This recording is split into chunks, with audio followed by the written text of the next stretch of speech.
말씀에 순종할 때 풍성한 은혜를 받습니다 라고 하는 제목으로 새해 첫 주일 말씀을 나누려고 합니다.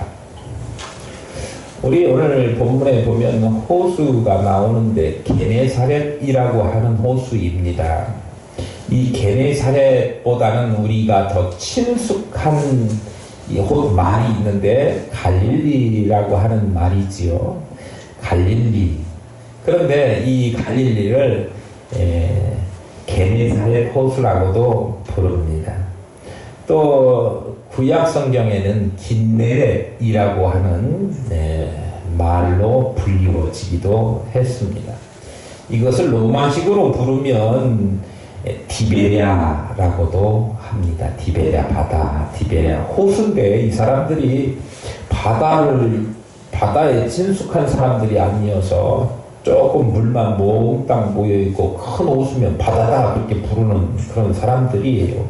그래서 게네사렛 그리고 갈릴리, 디베랴, 긴네렛 이게 똑같은 호수를 다르게 부르는 이름들입니다.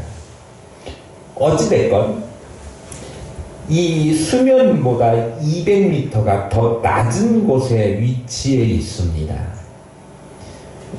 그래서 물들이 이렇게 모여드는데 그 물이 대단히 맑고 그리고 고기가 많고 아름다운 풍경을 자랑합니다. 저도 가본 적이 있는데요. 정말 아침에 태양이 떠오르면서 그 호수 위로 찰랑거리는 호수 위로 이렇게 태양이 떠오르는 것을 보면 장관이고 참 아름답고 그렇습니다. 그날도 어느 날인가는 모르지만 그날도 게네사렛 호숫가에 햇살이 떠오르고 물결 위에 잔잔히 비추는 아주 목가적인 그런 풍경이 펼쳐지는 날 아침이었습니다. 밤새 고기를 잡았던 어부들이 또 이 평화로운 풍경을 한층 더 빛나게 돋보이도록 해주고 있었는데 사실 보여지는 풍경은 아름다웠지만 이 어부들의 속마음은 타들어가고 있었습니다. 왜냐하면 그들은 밤새 고기를 잡았지만 빈손, 허탕, 꽝이었기 때문에 그렇습니다. 그래 어쨌든 고기를 잡았건 못 잡았건 고기를 밤새도록 잡는 일을 했었으니까 어구에는 그물에는 잔뜩 불순물들이 묻어 있었고 이것을 잘 정리하고 씻어 놔야 다음번에 오늘은 못 잡았어도 다음번에 고기를 잡을 수 있으니까 그걸 하고 있는 중이었습니다.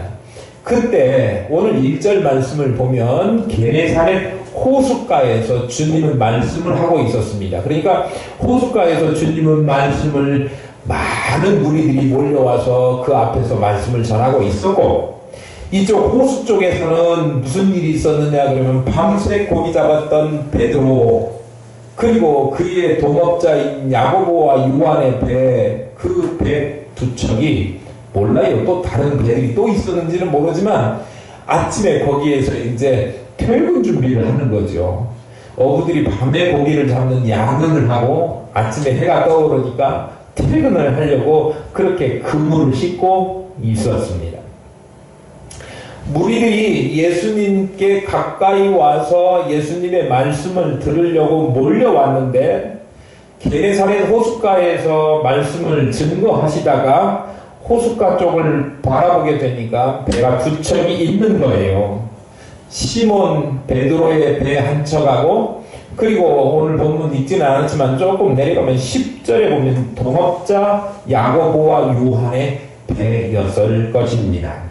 이 두 배는 지금 이 두 배에 타고 있는 어부들은 베드로, 야고보, 요한 이 사람들은요 예수님이 나와서 지금 말씀하시는 이곳에 있지 않고 뭐 했느냐 그러면 고기 잡고 그리고 그물 싣고 이런 일을 하고 있었다는 얘기죠. 자기 생업을 위해서 말씀보다 뭘 더 중히 여겼느냐 그러면 자기 하는 일, 자기 직업, 자기 생업을 더 중요하게 여겼다.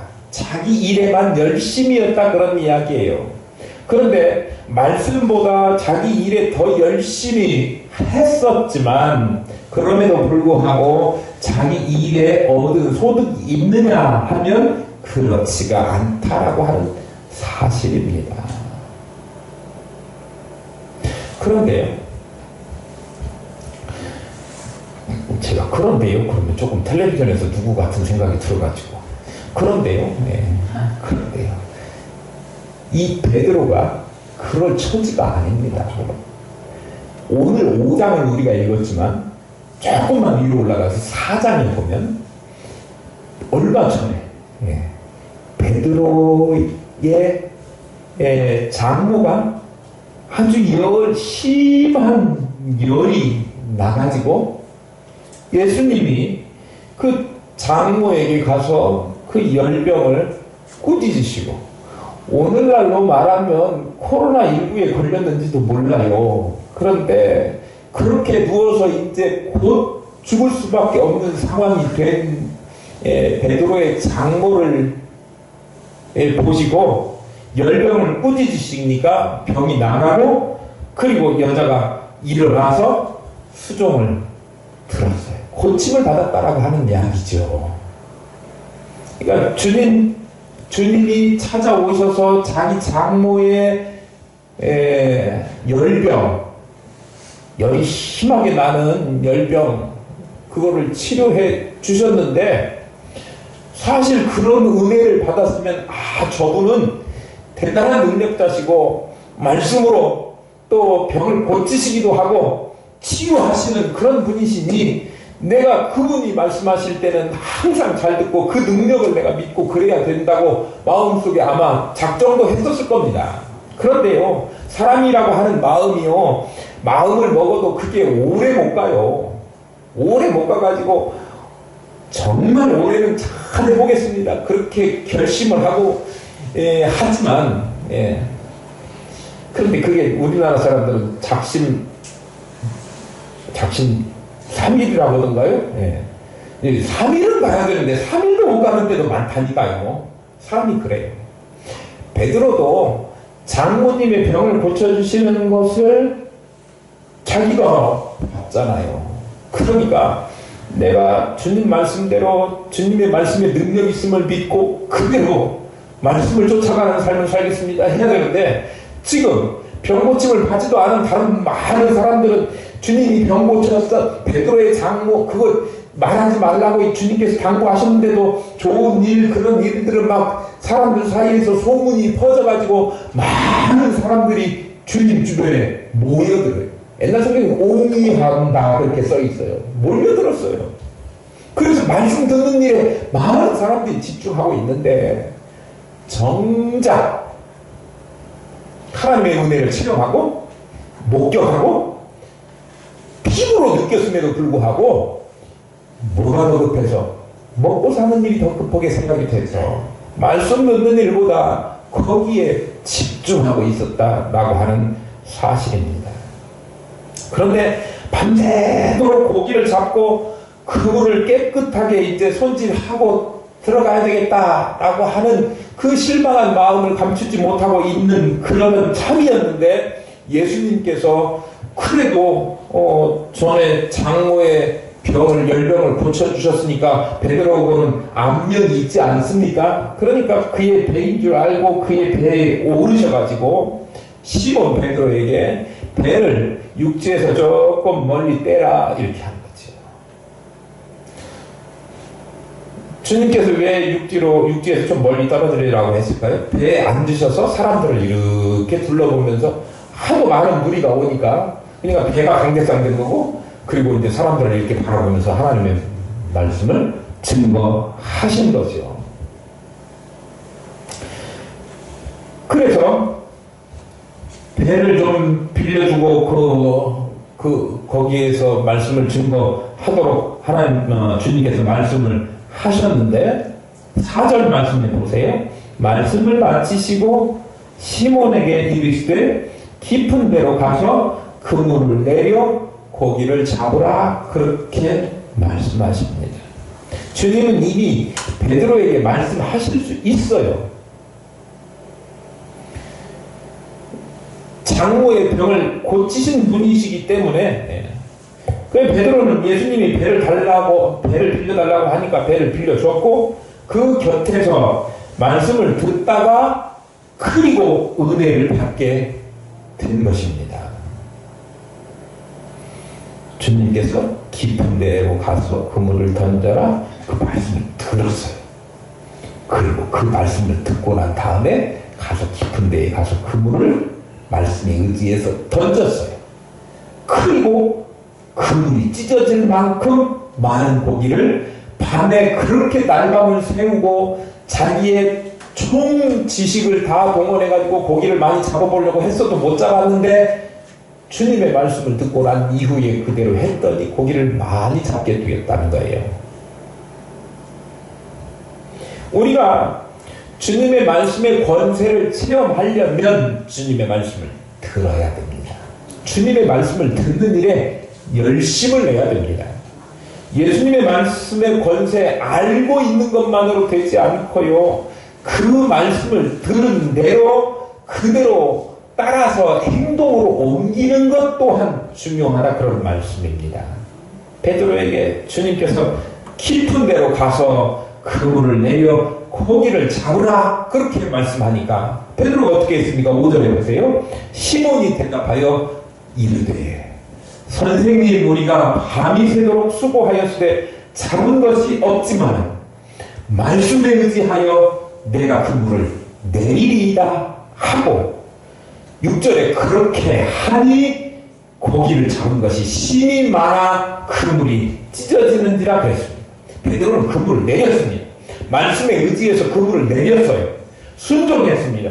사실 베드로 입장에서는 주님의 말씀을 듣고 그대로 하기는 쉽지는 않았을 것입니다. 왜냐하면 베드로는 고기 잡는 일에 잔뼈가 굵었던 어부가 직업인 사람이었습니다.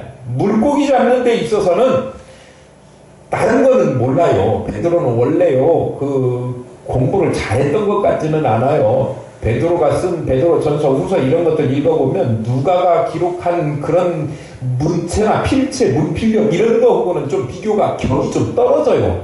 그러니까 교육 수준이 조금 낮았는 것 같다. 공부는 못해요. 논리적이지도 못해요. 게다가 성깔까지 있어가지고 화도 잘 내요. 그런 사람인 베드로였지만 자기에게 탁월하게 잘할 수 있는 것이 있다고 하면 고기 잡는 거 하나는 똑소리가 난다 이거죠. 왜? 갈릴리에서 수십 년 동안 거기서 고기 잡는 걸로 잔뼈가 굵었고 자기 혼자만 하는 게 아니라 자기가 능력이 있어가지고 야 고기 같이 잡을래 해가지고 같이 모은 동료들이 야고보도 있고 요한도 있고 그들이 배 하나 따로 사가지고 와고 그 사람들도 둘이 한 배 갖고 와고 자기는 자기 배 베드로 시몬의 배 하나 갖고 있어서 지금 갈릴리에 두 척이 있다고 하는 것 아닙니까? 그러니까 고기 잡는 거는 더 이상 나한테 물어보지 마. 나한테 말하지 마.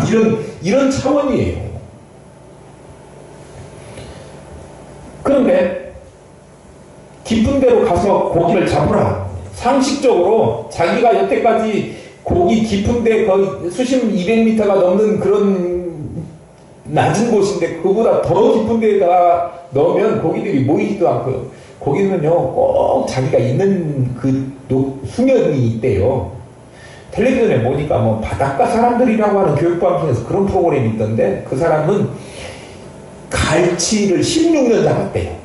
그러니까 갈치 잡는 거는 정말 노하우가 대단하더라고요. 다른 사람 갈치 하나도 못 잡아도 자기는 막 풍랑이 쳐도 갈치 던지기만 하면 잡는데요.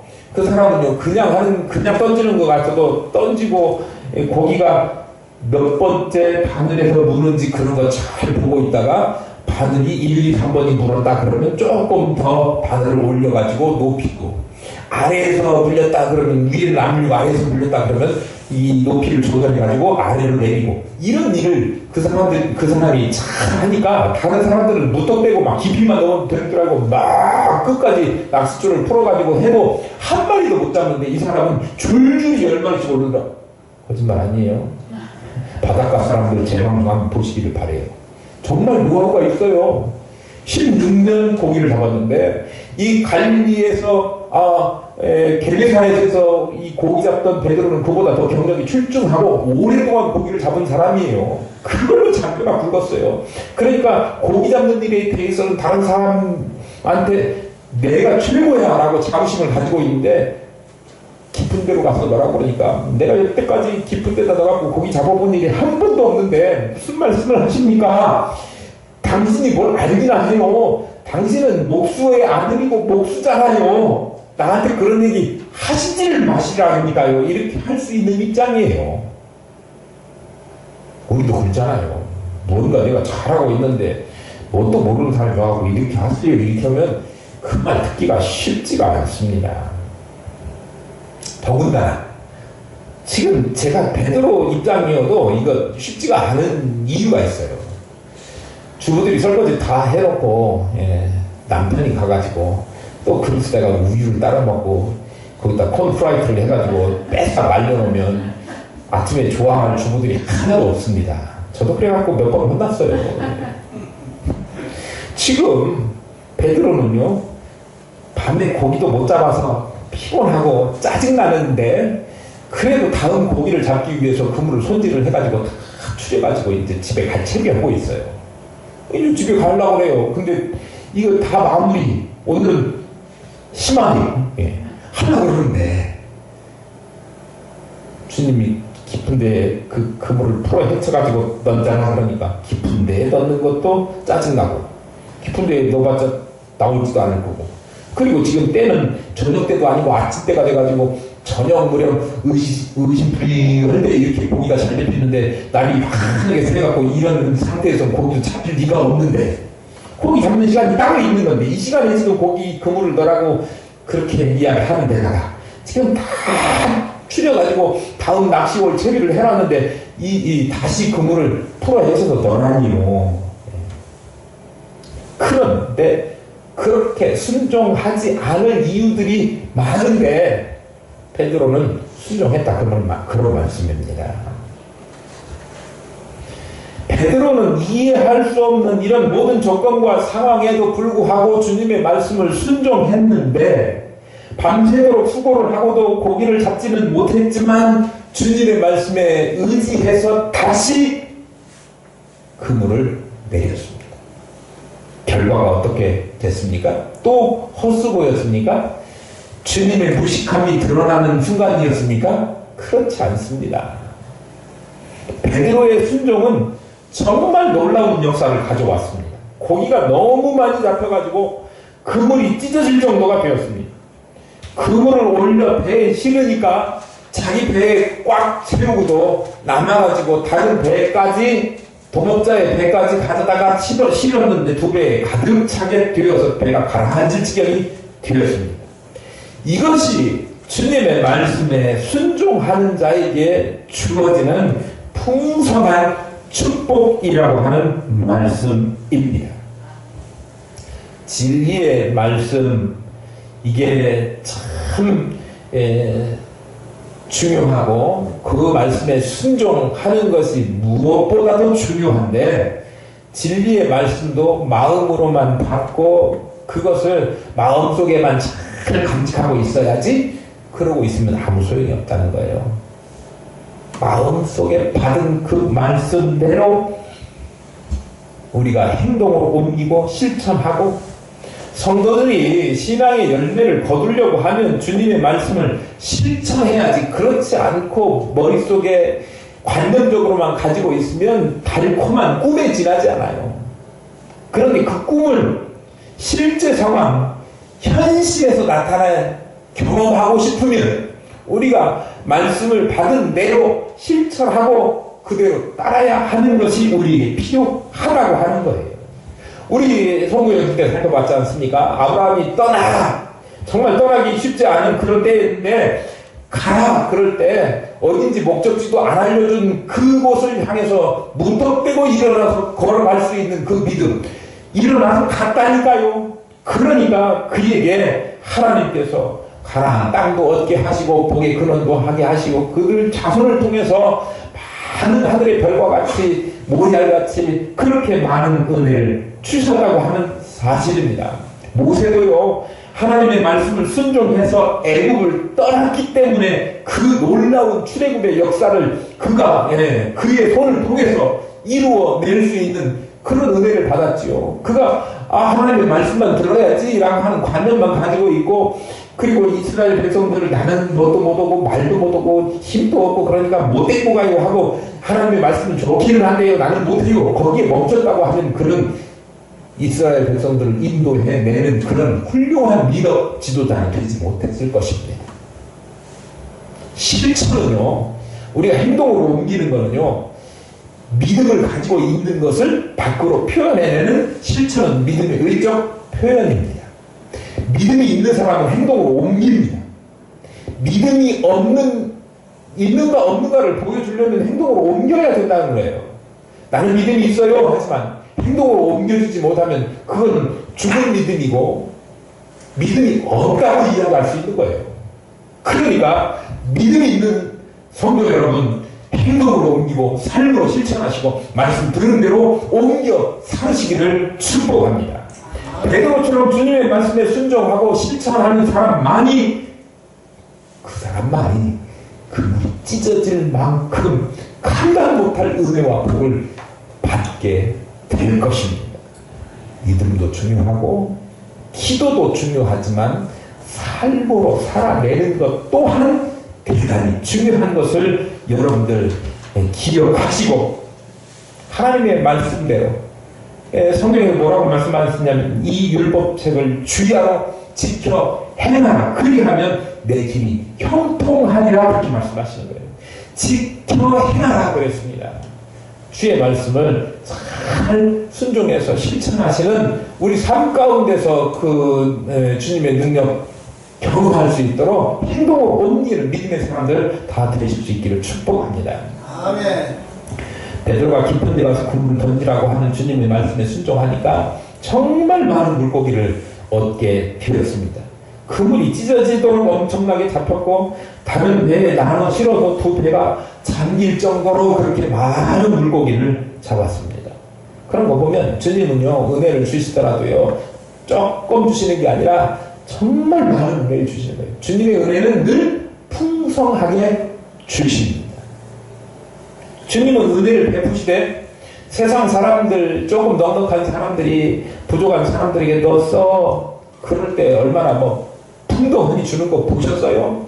겨우 밥 한 끼 사 먹을 정도나 주고 말죠. 그런데요 주님은 이거 고기 두 배에 가득 실은 고기 다 잡아먹으면 몇 날 며칠 아니 1년을 두고 먹어도 못 먹을 만큼 그렇게 풍성하게 주셨다는 말씀이에요. 인색하게 주시는 법이 없이 주님은 우리를 향해서 풍성하게 주시는 주님이십니다. 오병이어 아시죠? 오병이어 여자들까지 다 찐 게 아니라 남자들 숫자만 헤아려서 5,000명인데 그 사람들 먹고 남은 것이 그 사람들이 그냥 조금씩 맛만 본 게 아니라 배불리 먹고 남은 것이 12광주리가 남았어요. 그러니까 주님은요 부어주시되 넘치도록 부어주시는 주님이심을 우리는 믿어야 될 줄로 압니다. 엘리사 시대에 선지자 생도의 그 생도가 과부의 집에 들어가가지고 엘리사 선자가 그 뭐라고 해요? 과부에게 기름병 많이 놓아라 그랬습니다. 온 동네에서 빌려온 그 그릇들에 기름이 다 채워질 때까지 그러니까 기름병만 엄청 많이 모아왔다고 하면 기름장사 하고도 남았을 법한 그렇게 끊어지지 않고 내리는 복을 주님께서는 주시는 거예요. 뭐가 부족해서 우리가 다 못 받는 거예요? 준비된 그릇이 부족해서 못 받는 거예요. 그러니까 우리가요 주님은 넉넉히 주시는 분이신데 우리가 부족한 거예요. 우리가 준비가 없는 거예요. 우리가 못하는 거예요. 그런데 주님의 이 넉넉한 풍성한 은혜를 받으려고 하면 주님은 항상 넘치도록 풍성하신 분인데 이렇게 받으려고 하면 말씀에 순종해야 합니다. 그리고 구해야 됩니다. 구하되 믿음으로 구하고 의심치 말고 구해야 됩니다. 여러분들 새해 맞이해서 구하는 제목들 있지 않습니까? 주님께서 반드시 이루어 주실 줄로 믿습니다 하고 의심하지 마시기를 바래요. 그러면 주님께서 그 약속하신 대로 의심하지 않고 구하면 주신다. 저는 우리 교회에 하나님께서 은혜를 주시고 복을 주시고 오늘 아침에 제가 혼자 주인 새벽에는 새벽기도가 없지만 그래도 혼자 묵상하면서 생각한 것이 뭐였냐면 하나님께서 이 하나님의 전을 채워 주실 것이다. 그런 생각이 막 그래 혼자 신나서 노래 불렀어요. 찬송했어요.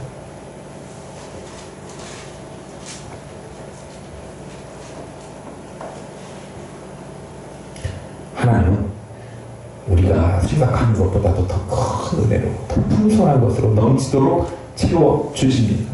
의심 말고 조금도 의심하지 말고 믿음으로 간구하셔서 다 받으시기를 바라는데요. 단 정욕으로 쓰려고 잘못 구하면 안 된다. 자신의 욕심 채우기 위해서 하나님 내가 이거 가져야 내가 다른 사람들에게 품잡고 그런 기도 안 들어주신다 이거예요. 정욕으로 쓰려고가 아니라 하나님의 나라 그의 의를 위하여 구하면 하나님께서 주시는데요. 성경에 보니까 인색한 사람은 이웃을 부러워한 이웃을 동정하고 자기 것으로 구제하고 또 다른 사람들 성도들에게 나누는 것 이것은 하나님께서 넉넉하셔서 이 모든 착한 일을 넘치게 하시도록 하시겠다 고린도후서에 약속하고 계시는데 넉넉하게 베푸는 사람에게 더 넉넉하게 채우신다 그렇게 약속하신 거예요. 그러니까 인색하게 하는 사람은 하나님도 별로 채우실 마음이 안 드시는 거죠. 그래서 풍성하신 하나님의 은혜를 경험하기를 원한다면 우리도 하나님을 향하여 우리가 가진 것 아낌없이 내어드려서 내 시간과 내 생명과 내 모든 에너지와 내가 가진 모든 물질과 이런 것들을 하나님 앞에 다 내어놓은 다음에 그러면 주님이 너에게 필요한 것이 더 필요하구나 그렇게 채워주신다 그런 말씀이에요. 지금은요 하나님의 은혜를 풍성하게 받을 때입니다. 이때를 헛되게 보내지 말고 주님의 말씀에 절대 순종해서 의와 진리를 행하고 사랑을 베풀면서 하나님께 필요한 것을 구비해 보시기를 바랍니다. 그러면 하나님은 우리가 생각하지도 못한 상상하지도 못한 풍성한 은혜를 더해 주실 줄로 믿습니다. 베드로는 고기가 너무 많이 잡혀가지고 그물이 찢어질 정도가 아니라 다른 배에 있는 동물들을 손짓해가지고 오라 그래가지고 도움을 요청하고 자기가 잡은 고기를 그 배에 나누어 싣도록 했습니다. 베드로가 순종했는데 옆에 구경하고 있던 동업자 요한과 야고보의 배에도 가득 채우게 되었다 그런 얘기예요. 베드로가 순종했는데 옆에 있는 사람이 덤으로 축복을 공유하게 됐어요. 우리 교회에도 이런 일이 있어야 되겠어요. 하나님 앞에 순종하는 사람이 어떤 성도가 그러니까 다른 성도들도 우리 교회에 몸담고 있는 모든 성도들이 그런 은혜를 같이 경험하고 누리고 풍성함을 받게 될 수 있기를 바랍니다. 하나님의 은혜의 선물을 한 사람이 순종하면 그 죄도 그런 속성이 있어요. 죄도 이게 한 사람이 잘못하면 그 사람 때문에 누룩이 온 집안에 다 퍼지고 빵 전체 그래서 부패하게 되고 못쓰게 하는 그런 속성이 있는 것처럼 이 은혜도요 이 복도요 순종도요 한 사람이 하면 다른 사람들에게 영향력을 줘서 다른 사람도 순종하게 만드는 그런 속성이 있어요. 그런 것 보고 영향력이라고 이야기하는데요. 하나는 나쁜 영향력, 또 하나는 선한 영향력이에요. 여러분 나쁜 영향력 끼치는 사람 되지 말고요. 선한 영향력 끼치는 사람으로 쓰임받기를 축복합니다. 네. 은혜의 법칙은요. 확장의 법칙이에요. 내가 은혜 받은 것으로 멈추지 않고요. 나로 말미암아 온 땅이 다 은혜의 도가니가 되게 한다니까요. 내가 은혜 받으면 우리 교회가 전체가 다 은혜 중에 잠기게 되는 거예요. 내가 못된 짓 해가지고 내가 강팍해가지고 우리 교회를 전체가 그런 싸늘한 분위기로 또 하나님의 복 받지 못하는 그런 교회를 공동체로 만드는 일에 앞장서지 마시고요. 그런 일에 쓰임받지 마시고요. 하나님의 은혜를 온 교회에 가득하게 하는 일이 나로부터 시작되어지는 그런 선한 영향력을 끼치는 여러분과 저 될 수 있기를 축복합니다. 하나님의 은혜는 나누고 베풀고 그러면 좋은 선한 영향력으로 가득하게 채워주시는 거거든요. 온 세상이 불순종하고 불신앙으로 달려간다고 하더라도 우리만큼은 하나님이 은혜 주시는 것 기대하는 것을 멈추지 말고요. 하나님의 말씀에 순종하셔서 그리고 하나님께서 우리에게 주시는 그 큰 복을 받아 누리셔서 풍성하게 받으셔서 다른 사람들에게도 좋은 영향력으로 나눠줄 수 있는 축복의 통로, 은혜의 통로가 되시기를 바랍니다. 네. 한 사람이 순종하면 그것 때문에 정말 큰 영향력이 있거든요. 우리 에스더서 조금만 말씀드릴게요. 에스더서에 보면 에스더가요, 삼촌이 모르드게가 야 이때를 위함 아니냐 나가가지고 왕에게 고야라 그런데 사실은요 이 유대인 말살 정책 때문에 그거 잘못 말했다고 하는 이 에스더도 가서 뭐 당할 거예요? 죽음을 당할 거예요. 그나마 하만이라고 하는 사람이 왕 옆에 붙어가지고 막 쪼달쪼달하고 이런 사람 죽여야 됩니다 이렇게 하잖아요. 그런데 에스더 한 사람이 죽으면 죽으리라 그렇게 하고 각오하고 나가더니 죽은 게 아니라 온 자기 민족을 살려내는 큰 위대한 은혜를 불러오게 됐다니까요. 우리 주님도요 자기의 한 몸을 십자가에 달려 죽게 내어주시니까 우리 많은 사람들이 그의 십자가 안에서 구원을 받고 영원한 생명을 얻게 되는 큰 은혜를 누리지 않았습니까? 우리 한 사람이 수고하고 희생하고 그리고 그 순종 때문에 교회가 우리 동네가 대전이 대한민국이 정말 하나님께 크게 은혜를 받는 그런 은혜가 있어야 될 줄로 믿습니다. 2022년에 여러분 각자 때문에 우리 교회가 은혜롭게 되고 여러분 한 사람 때문에 여러분 가정이 다 복을 받고 은혜를 공유하고 하나님의 복을 나누어 갖는 그런 귀한 은혜가 넘치도록 부어지기를 축복합니다.